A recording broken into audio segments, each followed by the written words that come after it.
Hi, you are watching Satellite Communication Lecture Series, and today we are going to talk about Earth Station HPA. The Earth Station HPA has to supply the radiated power plus the transmitter feeder losses denoted by TFL. TFL can also be denoted in dB, and these include the waveguide filter coupler losses between the HPA output and transmitter antenna.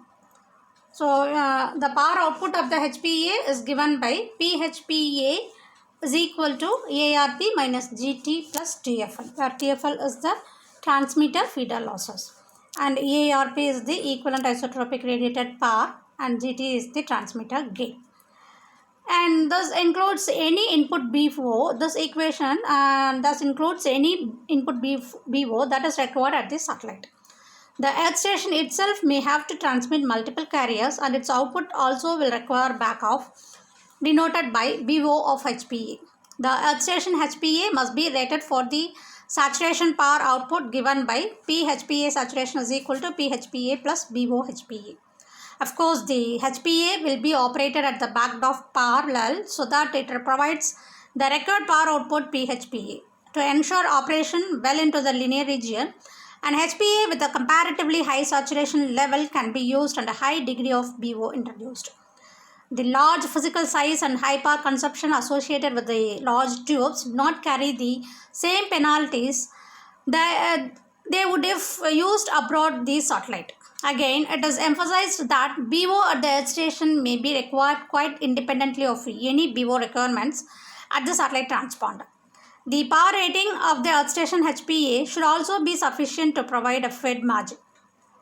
And now let us have an insight of downlink. The downlink of a satellite circuit is the one in which the satellite is transmitting the signal and the Earth station is receiving it. So we can apply that equation using the subscript D will be used that is used to denote the specifically the downlink is being considered. And we have to see about one is output backup and the other one is satellite TWA output. So this C by N naught equation can be rewritten as C by N naught of D is equal to ARP of D plus G by T of D minus losses of D minus K. So in this equation, the values to be used are the satellite ARP and the Earth station receiver feeder losses and the Earth station receiver G by T. The free space and other losses are calculated for the downlink frequency alone. The resulting carrier to noise density ratios given by this equation is that which appears at the detector of the Earth station receiver, where the carrier to noise ratio is the specified quantity rather than the carrier to noise density ratio is used. And this becomes on assuming that the signal bandwidth is equal to the noise bandwidth Bn. Therefore, C by N by D is equal to ARP of D plus G by T of D minus losses of D minus K minus B. So, now let us have an example. A satellite TV signal occupies the full transponder bandwidth of 36 MHz and it must provide a C by N ratio at the destination Earth station of 22 dB. And given that the total transmission losses are 200 dB and the destination Earth station G by T ratio is 31 dB per Kelvin, and we have to calculate the satellite ARP required. So if you rearrange the equation which is in here, that is from this equation ARP D can be calculated by moving the other terms to the left hand side. So you will get it as ARP of D is equal to C by N of D minus G by T of D plus losses of D plus K plus B.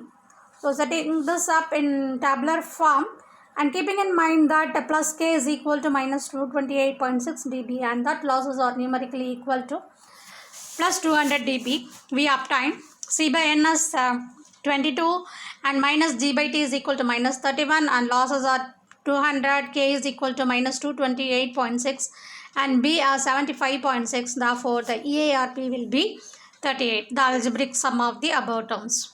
So the required EARP is 38 dB watts, which is equivalent to 6.3 kilowatts. And we can also consider another example Suppose a QPSK signal is transmitted by the satellite and raised cosine filtering is used, for which the roll-off factor is 0.2 and a bit error rate of minus 10 power minus 5 is required.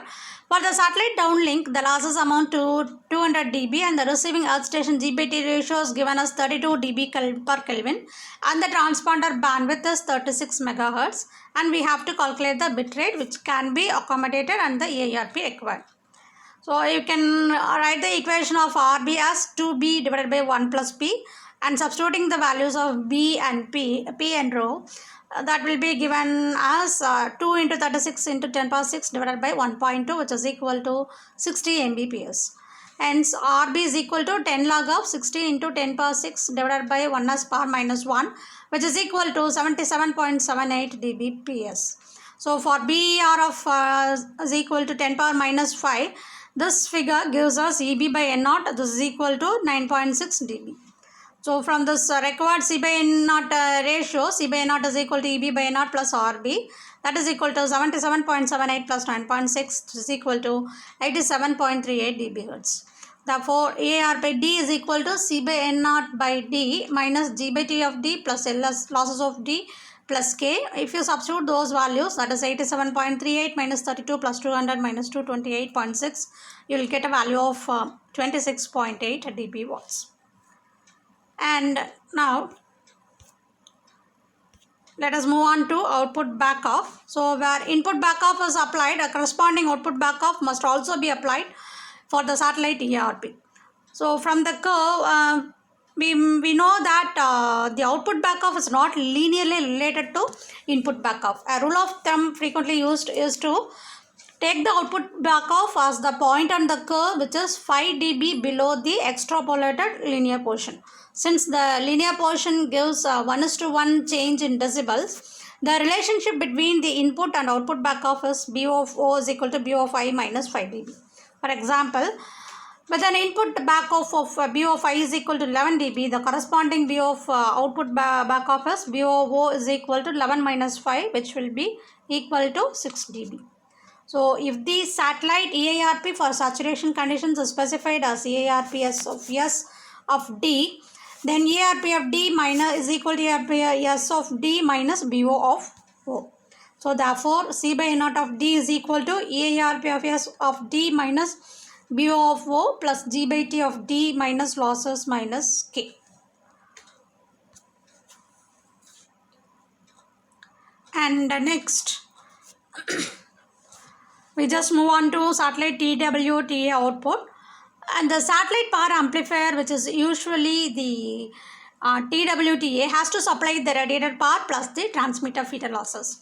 So for the uplink, the saturation flux density at the satellite receiver is a specified quantity. For the downlink, there is no need to know the saturation flux density at the earth station receiver, since this is a terminal point and the signal is not used to saturate a power amplifier. And this losses include the waveguide, filter and coupler losses between the TWTA output and the satellite's transmit antenna.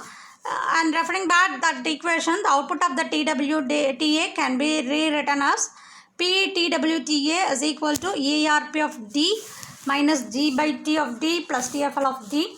And once the PTWTA is found, the saturated power output rating of the TWTA is given as PTWTA of S is equal to PTWTA plus BO of O.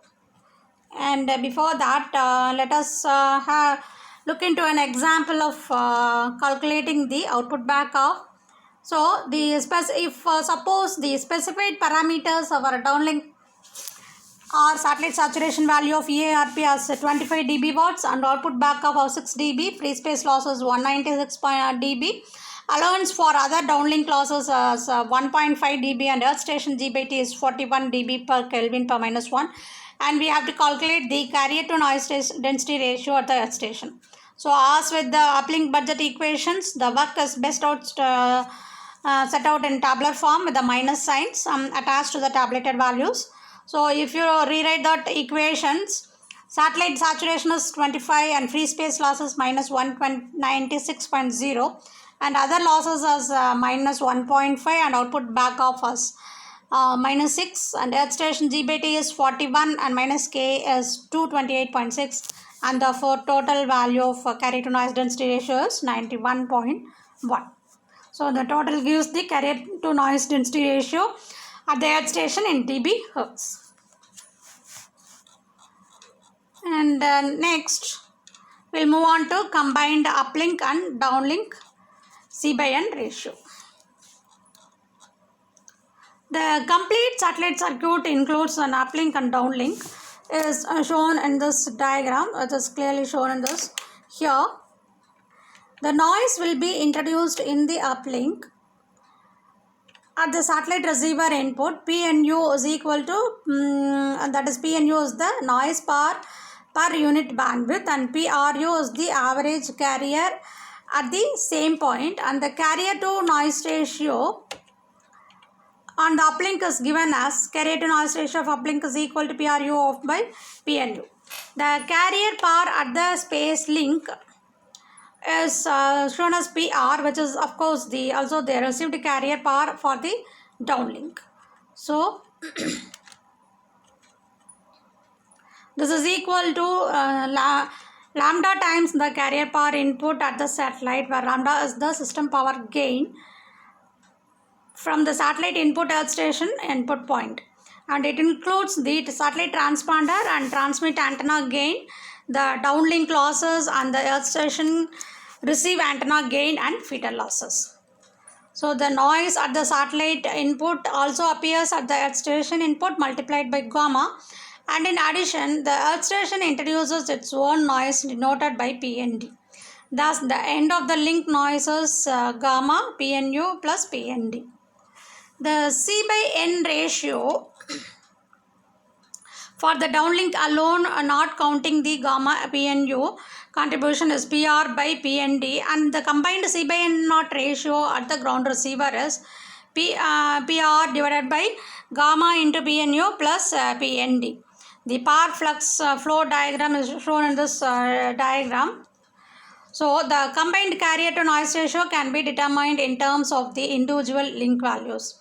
To show this, it is more convenient to work with the noise to carrier ratio rather than carrier to noise ratio. That is, instead of calculating C by N, we will be calculating N by C. And these must be expressed to power noise, not decibels, and denoting the combined noise to carrier ratio value by N0 by C. The uplink value of N0 by C of U and the downlink value by N0 by C of D. Then N0 by C is equal to Pn by PR, that is equal to gamma PNU plus PND divided by PR. If you separate those equal terms, gamma PNU by PR plus PND by PR, which can be written as gamma PNU by gamma PNU plus PNU by PR. So this is nothing but N0 by C of U and N0 by C of D. So when one of the link C by N0 ratio is much less than the other, the combined C by N ratio is approximately equal to the lowest one, that is the worst one. The downlink C by N is usually less than the uplink C by N0, and in many cases it is much less, and this is true primarily because of the limited EARP available from the satellite. Thank you.